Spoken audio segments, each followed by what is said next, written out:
A diferencia de los enemigos del pasado, no podíamos contener a los demonios que surgen del reino oscuro. Su armamento no estaba hecho de acero mecanizado, sino de la esencia misma de su ser. Una magia oscura que no conocíamos en nuestras conquistas.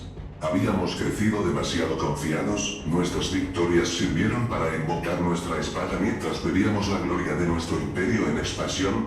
Perdidos, no sabíamos cómo prevalecer contra este enemigo. Los dioses mágicos se quedaron perplejos, y nuestros ingenieros y sacerdotes se apresuraron a encontrar la ventaja en la batalla que tan desesperadamente necesitábamos. Sin que el enemigo lo supiera, estábamos al borde de la derrota, y nuestros dioses nos apoyaron mientras trabajamos para encontrar la respuesta. La Orden de los Death fue la primera en desvelar el misterio de estas repugnantes criaturas. Los sacerdotes fueron capaces de capturar a varias bestias y se dispusieron a identificar la fuente de su poder. Fue entonces cuando descubrieron la esencia del reino oscuro. Naturalmente, a diferencia de la nuestra, este poder era la esencia vital que fluye a través de su retorcida granja y alimenta sus ataques. Podría aprovecharse para alimentar nuestras propias armas, lo que daría a los Argenta la oportunidad de combatir a los demonios en igualdad de condiciones. Los sacerdotes creían que con un mayor conocimiento de la esencia podríamos descubrir su fuente y cortarla de los demonios para así ahogar a sus ejércitos desde dentro, lo que nos permitirá recuperar la ventaja que necesitábamos para obtener la victoria en el campo de batalla. Lacan Mike bendijo a nuestra majestad y ordenó a los sacerdotes que profundizaran en los misterios del elixir escarlata del reino demoníaco, pues allí solo buscaba devolver el equilibrio demoníaco a nuestro universo. Se requería de una simulación adecuada, ya que el infierno estaba más allá de su influencia. Después de un gran esfuerzo, los sacerdotes descubrieron más de lo que jamás habían esperado. Aprendieron sobre la verdadera naturaleza de la energía demoníaca y cómo podrían fortalecer a aquellos lo suficientemente hábiles como para aprovechar su poder. La energía que corría a través de los cuerpos deformados de nuestro implacable enemigo podía usarse para acabar con la vida o para mejorarla. El poder de curar, reparar, inmortalidad, conocimiento y facultades iluminadas más allá de nuestro entendimiento. Con la farsante vida de los demonios en las hábiles manos de los sacerdotes Centinela y bajo la mirada justa de Lacan Maiko, nuestro pueblo no solo se alzaría a la victoria sobre la horda infernal que arañaba nuestras murallas, nos moveríamos a un nivel superior de existencia, marcando el comienzo de una nueva era de ciencia militar y curación industrial. Ningún centinela enfermaría, ningún Maicro necesitaría sufrir la transfiguración que tanto tenían. Todos resucitarían. Nadie podría oponerse jamás a nuestras formas pacíficas y amenazar nuestro mundo nuevamente. El verdadero equilibrio sobre el infierno y sus legiones, sobre el espacio y el tiempo, en este mundo y en todos los demás. Nosotros dictaríamos el orden. Unidos con los Maicros encontraríamos la paz eterna.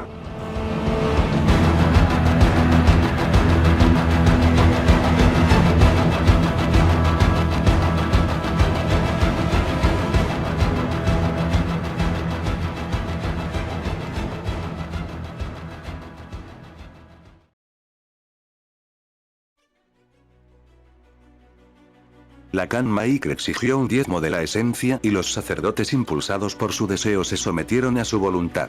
La orden de los Death se reunió con el rey y habló únicamente de las tierras saqueadas que seguramente se encontrarían a través de la hendidura de la creación, y de la oportunidad de purgar a los nuevos invasores de Argent Nur. Llevamos la guerra a su tierra maldita, abriéndose paso a través de las puertas de la hechicería. Entre nosotros había uno que parecía conocer la verdadera naturaleza de esos inmundos demonios. Era el forastero, el extraño que había llegado hasta nosotros desde lugares desconocidos, el que había sobrevivido en las líneas del frente mucho más tiempo que cualquier centinela de sangre prisionero. Su pasión por la batalla contra los viles enemigos era evidente, su ansia por destruirlos igualaba a su arrogancia, aunque Argent Nur seguía siendo una tierra extranjera para él. Su fervor atrajo la atención de los inquisidores de la Guardia Centinela, algunos susurrando sobre una supuesta alianza secreta que mantenía con los demonios. Silenciando a los críticos, el rey Mavig lo consideró digno de ser seleccionado. Los significadores trajeron una comisión a nuestro rey, y se decidió que fuera elevado de la plebe común. Aunque ningún prisionero nacido en la arena había recibido jamás tal honor, los centinelas de la noche rompieron la tradición y consideraron al forastero digno de entrenamiento.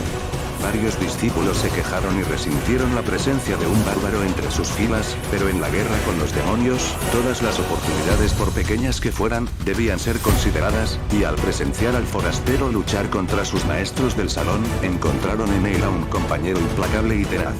Este hombre era un extraño, amigo de nadie, y sin embargo, se levantaba cada vez que lo arrojaban al suelo del círculo. Magullado y ensangrentado, su frente manchada de sangre, se levantaba con una sombría determinación por la oportunidad de enfrentar a sus enemigos en combate armado otra vez. El tiempo pasó mientras el forastero era instruido en las matrices codificadas de su orden, las antiguas lecciones de batalla y hermandad enseñadas a todos los centinelas. Podía sentir la oportunidad ante él, pronto, todo el infierno volvería a sentir su ira. Satisfechos de que no sería un detrimento para su destreza, los centinelas de la noche le concedieron su deseo mientras se aventuraban a través de las puertas del infierno con el extraño a cuestas. No sabían descansar, luchando contra los elementos sobrenaturales y entrenando bajo la luna sangrienta de la noche. El extraño sufrió agotamiento, heridas y enfermedad, pero no pidió ayuda y no se le ofreció ninguna. 3 veces los centinelas de la noche se aventuraron a entrar en la puerta y regresar, y en cada regreso, el extraño caminaba más hábil que antes, su paso sincronizado con la marcha de los centinelas, un deseo disciplinado y ahora controlado de lujuria por la sangre derramada de los demonios. El paso de los años e inmutables batallas con los demonios, vincularon al extraño a los guerreros más poderosos de los Argenta, y no volvieron a referirse a él como un nuevo recluta, pues para ellos se había convertido en un hermano de armas, forjado en la guerra. Un aliado y un arma.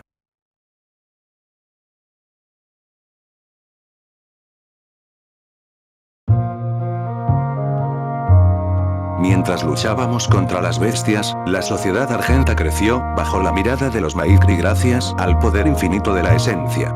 Mientras nuestros generales estaban consumidos por las guerras impias, nuestra cultura estaba marcada por la hermosa pasión que el enemigo nos había proporcionado, el dulce elixir.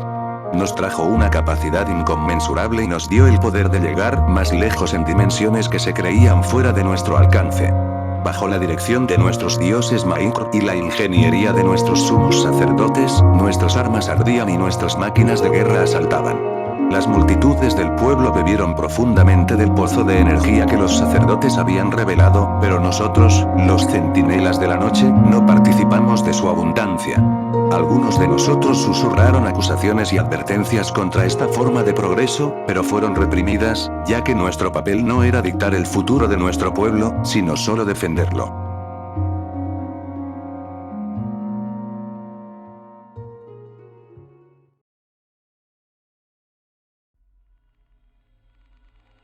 Mientras la estrella negra ascendía a su cenit, el rey Novik se sentó inquieto en su trono mientras una oscuridad aullante comenzaba a reunirse más allá de la elevación de la montaña hacia el este.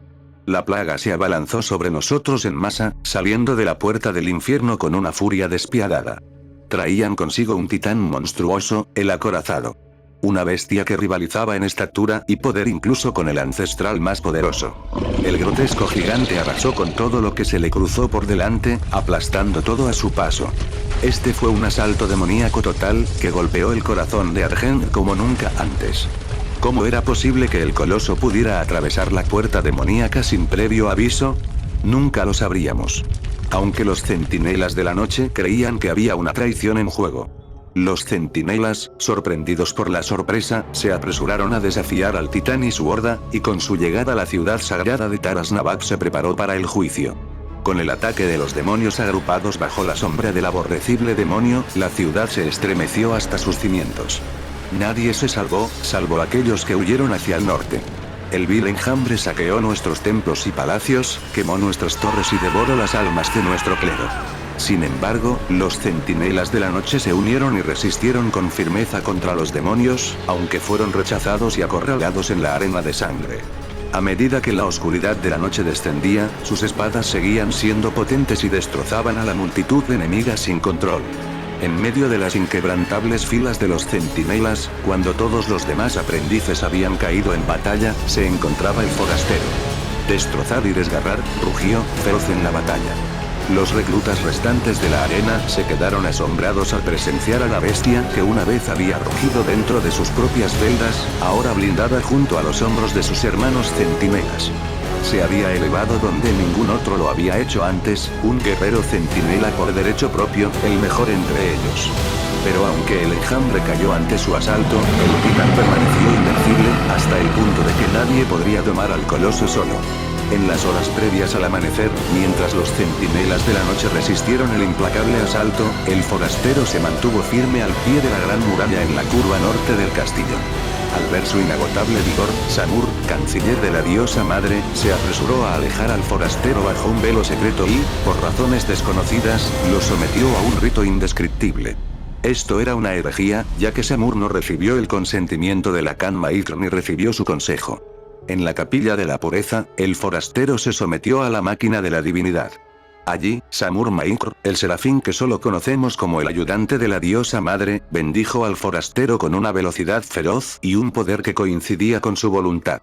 Lo que nos resultaba más incierto era el método por el que se realizaba esta transfusión, ya que sabíamos que el dispositivo Maitr otorgado a los Argenta hace tantas generaciones iba a ser utilizado por los sacerdotes solo para encontrar la impureza entre nosotros. ¿Cómo era posible que el dispositivo que estaba destinado a eliminar los contaminantes de la raza centinela pudiera usarse para purificar el cuerpo del forastero y dar lugar a aquel que nos conduciría a la batalla de ahí en adelante? Lo que surgió del ataúd sagrado en ese fatídico día no fue la abominación impura de la que nos advirtió el pacto. El héroe que surgiría sería conocido desde entonces como el gran asesino, el caminante del tiempo, el guerrero Khan cuya espada de fuego abriría un camino a través de lo demoníaco con una venganza que solo un rey de dioses podría invocar. Se levantó intacto por el ritual, sus ojos ardiendo con magia Maitr. Tomó el crisol en sus manos, y la llama de los espectros brotó de la hoja, como solo ocurre cuando es empuñada por un verdadero guerrero rey centinela. En nuestro momento más oscuro, el asesino había sido elegido. Desafiando la tradición, nuestras leyes más sagradas y la voluntad de la Gran Khan misma, un forastero en nuestras tierras había sido bendecido con poder celestial.